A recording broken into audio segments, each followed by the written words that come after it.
Hi there, my name is David Morse. I'm the CEO and team leader of Keller Williams Arizona Realty in Scottsdale, Arizona, and I'm so thankful that you've stumbled upon our video. This series is for you, the realtor who may be going through the first downshifting market in your career, and certainly, even if you've gone through one before, there's never been quite one just like this. And so your real estate blueprint for the market of the moment explores 8 strategies with some of the top real estate professionals in the industry today on how you can not only survive right now, but thrive. How do you make sure that your business goes up and doesn't flatline or go down? Learn from these professionals. And if you're in the Scottsdale or Greater Phoenix Metro, please reach out, comment, shoot us an email, a phone call. I would love nothing more than to serve you and your business by helping you understand how you can hit and exceed your goals. Let's watch what these amazing professionals have and play all in.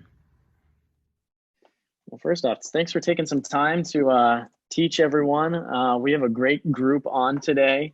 And I know that they're excited to hear from you about lead conversion. Before I turn it over to you and let you just unleash on us, let me just introduce you for those who may not know you, because I want them to know you. First off, Don is another member of my agent leadership council here at Keller Williams Arizona Realty. And Don is originally, we have a couple things in common. He's originally from Skowhegan, Maine. I as well am from Maine. And so that's been a super fun connection for us. Not many of us, Don. After 4 years as a tennis pro, after graduating college at University of Maine in 1980, he took a job in BMX bike racing. And that moved him out west, and he traveled all over the country training for his real estate career, but under the as a national race director for BMX.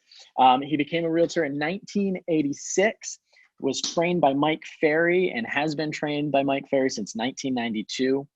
He was with RE/MAX for 25 years, and was told to look at KW, which he did for 10 years before finally, in his words, quote, getting smart and joining KW in June of 2008.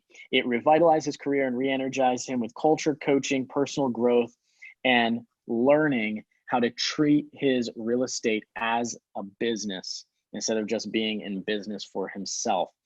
In 2019, he joined the Kristan Real Estate Network and has been crushing it here in 2020. So excited to have you. I'm going to turn it over to you so you can teach us from your experience what people need to be doing right now. Great, thanks, David. So my shift today is on page 83 in the shift. And this book, if you don't have it, get it and read it and reread it and read it with a highlighter and a pen. This is your textbook. It's okay to mark it up and write all over it. This is your book. Use it. So that's where a lot of this is coming from today. I'm talking about lead conversion, and the goal with lead conversion is, of course, to get an appointment.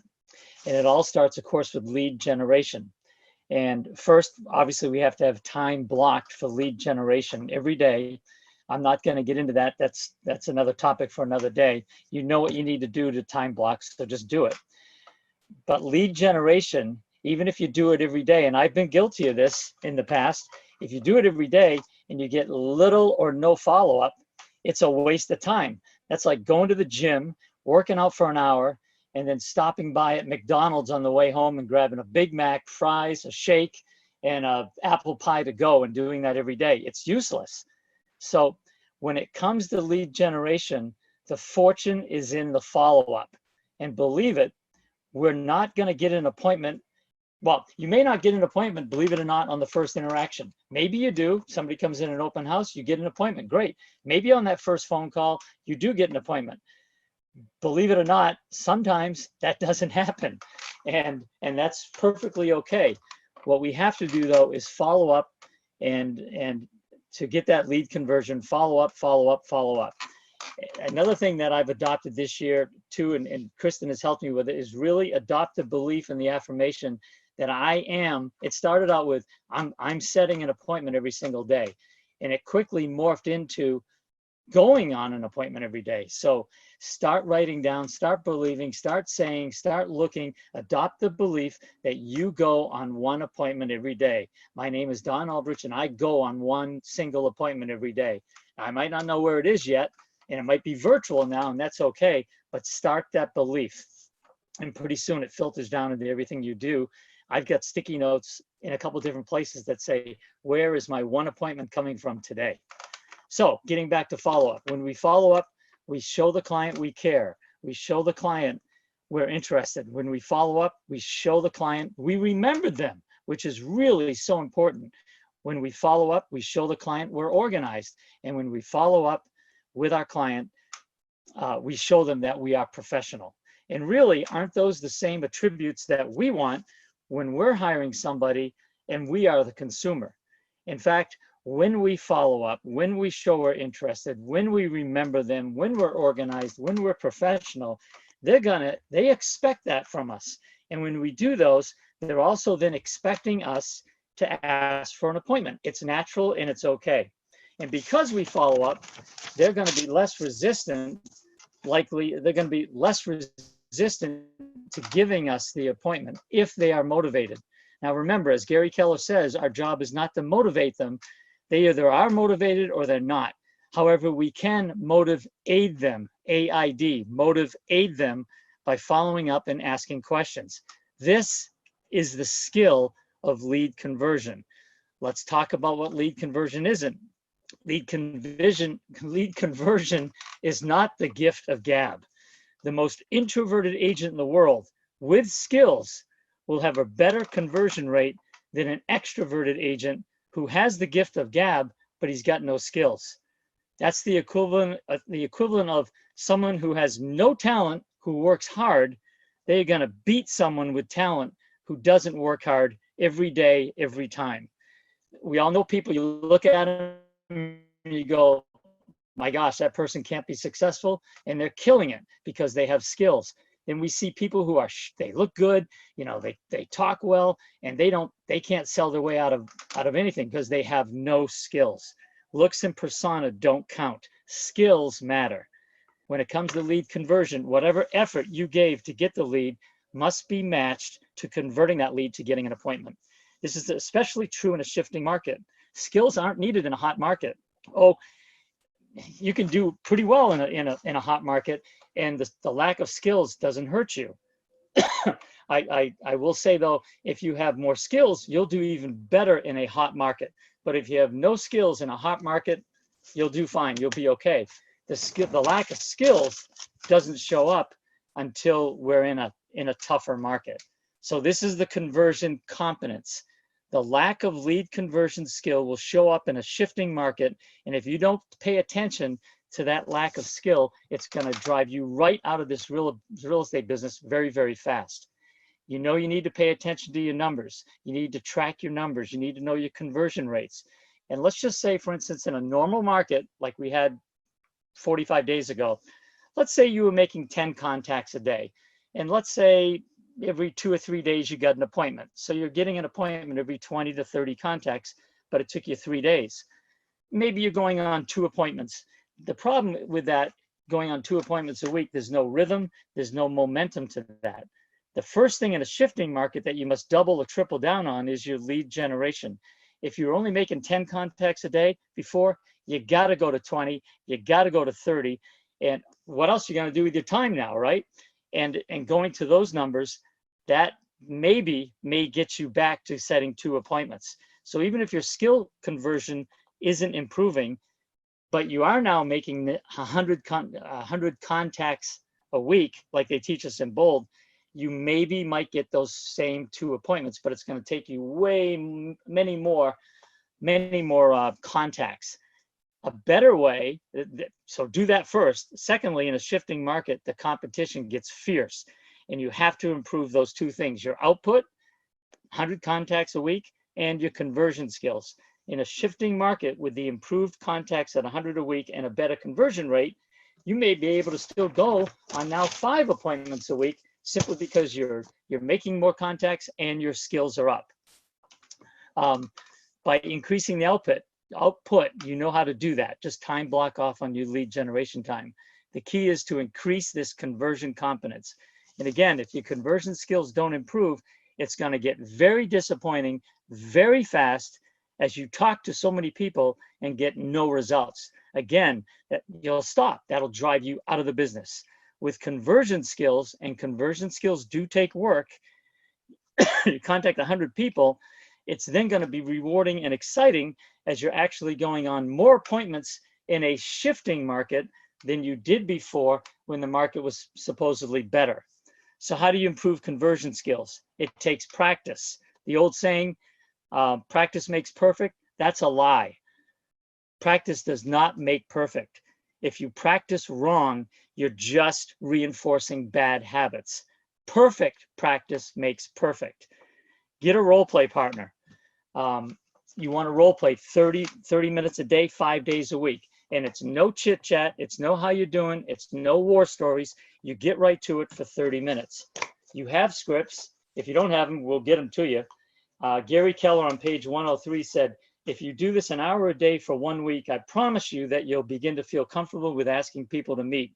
If you then practice this the first 30 minutes of your lead generation time block, each day, you'll become so good at it that you can't wait to ask people to meet just so you can discuss it with them. Gary is always grateful for Tim Leggett. Tim was his role-playing partner for just a few weeks when Gary was first learning how to ask for appointments. They'd go into a conference room every morning and start by one of them simply saying, "Can we meet?" The other guy would typically respond with anything but a yes, and they'd be off and running. Within a few weeks of this, he was so comfortable with people's possible responses that he ended the partnership and he threw himself into lead generating all the way. The same will happen to you. These days, we are all practicing social distancing. So don't give me an excuse you can't find a role play partner. A lot of our lead generation is over the phone anyway, so practice on the phone. Here's the thought. If you don't know what to say, that's going to lead you to not wanting to make the calls. Conversely, as you gain confidence in knowing what to say, you will naturally want to make more calls, and then it becomes a game. It becomes fun. There's a prolific lines on page 89 of the Shift book, and Gary said, bear with me, you can come prepared or you can wing it. It's your call. Either your ability will cause a meeting to take place or your lack of ability will prevent it. This isn't a game of chance, but it's a game of scripts and systems. Scripts ensure that you effectively say what needs to be said in the most powerful way with the least amount of effort. Because it is a script or a dialogue that you've practiced, internalized, and made your own, you don't have to be a master of making things up as you go. You simply have to adapt what you know to any situation, knowing what to say and then knowing what to do. So practice those situations. Think of a professional football team. They practice about 60 different plays a week, and they practice those plays over and over and over and over again, until all 11 guys get it right at the same time. And then win or lose, guess what? The next week, they go right back and they're practicing the base of, maybe it's not 60 brand new plays. They practice those plays all season long. Maybe they throw in a couple new ones each week. How about an actor or an actress? Do you think they wing it? No. How many hundreds of times do they work on their scripts? Like the football game, we only see the finalized product once. You want to get paid like a professional football player? You want to get paid like a professional entertainer? Then practice like one. Does that make sense? So in a role play, have scripts in front of you. On page 97, Gary talks about how they might sound stiff and not you, and that's perfectly okay. And they are repetitive. That's how it feels to you. You may have noticed that these scripts feel repetitive, and they are. The interesting things about scripts is that they are observed one way and experienced another. When you read them or role play them, they can feel stilted and overly repetitive. That's how it can feel to you. But when received, they can feel warm, sincere, and natural. Clearly, since we don't know what their answers will be, this sample script feels a little contrived, but don't just write it off. To them, it's going to feel courteous, organized, and professional, and that is why it works. Actually, those are the questions you need the answers to in order to connect with people. Note the intentional repetitions of the phrases, thanks for sharing, if you would, can you please share? These are key phrases you must memorize and constantly use. So when it comes to that, you repeat the scripts with your partner. You practice with your partner. You do not practice on your clients. That time is showtime.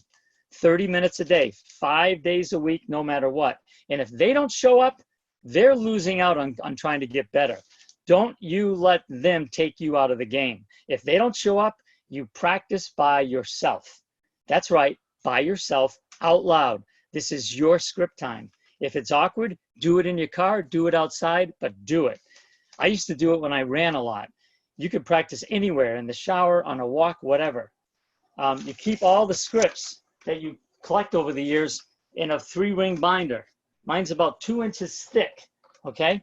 And those scripts, I don't have a role play partner on Mondays and Fridays, and that's intentional because those mornings I get on a spin bike on my back porch, I prop that 3-ring binder on the handlebars, and I go for 30 minutes, and I go hard, and I repeat each page 5 times. And I've done this a million times, but it still makes me better. It takes me a year to get through that book, each page 5 times, even though I know it. That repetition works. My wife walks by me as she takes the dog and she just kind of shakes her head, but she knows it works. So script play by yourself if your partner doesn't show up. To spice it up, get 5 different role play partners if you can. Start with 1, and if you got 1 5 days a week, you're golden. But if you want to spice it up, add other people. Get a male, get a female. Get somebody new that's not as good as you to help them. Get somebody more experienced so they can help you and it helps themselves. Maybe even somebody with an accent. You know, I can park my car, not as good as Rich Baca, but an accent, maybe it's foreign, it helps you adapt to other people. There are 10 different ways to ask for an appointment on page 101 and 102. I'm not going to go through them, but it's just 10 different ways to ask for an appointment. Follow up, follow up, follow up. How many people did you lose because you did too much follow up? I can answer that. 0. I can't think of anybody that I've lost in 35 years because I followed up too much. Consequently, how many deals have I lost because I didn't follow up enough? I can tell you it's thousands of people and it's millions of dollars, not volume, probably income over 35 years I lost because I didn't follow up enough. Role playing and massive follow-up will be a 1-2 punch that will make you a better lead converter and ultimately make more money. Here's a thought. Here's the difference between a master and a beginner. The master has failed more times than the beginner has even tried. And then finally on page 106, this is really good stuff, guys. There is really no additional script for this. Just continue to use your connecting and closing scripts. You simply want to keep moving the relationship along. Be friendly and caring. Offer more information or services they can respond to, and emphasize the benefits of getting together face to face. While some leads may require long-term cultivation, they don't ever assume waiting to meet is in their best interest. So in short, guys, you got to do your own push-ups. I can drag you to the gym and stand next to you, but you got to do your own push-ups if you want to get better.